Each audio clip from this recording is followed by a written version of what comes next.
Dans notre vidéo précédente, nous vous parlions des conséquences des mesures antiterrorisme et de comment elles nous affectent tous. Mais tout cela pour quelle efficacité ? En droit pénal, on constate que l'attention a été mise sur la multiplication des lois ayant pour effet d'alourdir et ou de faciliter la condamnation des personnes poursuivies. C'est pourtant oublier le deuxième grand rôle du droit pénal: éviter la récidive. Mais malheureusement, si l'accent est souvent mis sur la peine, il l'est plus rarement sur les programmes de réinsertion. Les chiffres sont d'ailleurs très parlants.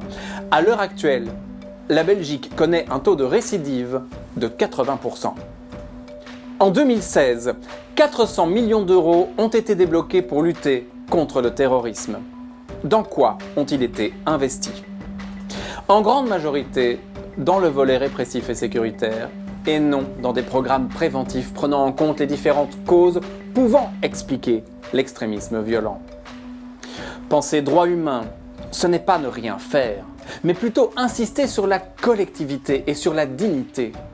Cela évite de rentrer dans une spirale d'incompréhension, de stigmatisation et de rejet de l'autre. Cela invite à inclure ceux qui s'excluent. Quoi de mieux finalement pour lutter contre un phénomène qui n'est pas seulement sécuritaire, mais qui regroupe en fait plusieurs facteurs différents: social, sociétal, économique, identitaire. Pour conclure, je dirais que le terrorisme est un problème complexe, ayant des causes elles aussi complexes.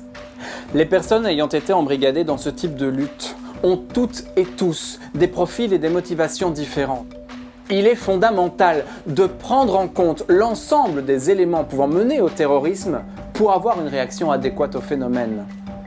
Le dialogue, la communication, l'éducation, le respect des droits fondamentaux doivent faire et font inévitablement partie de la solution.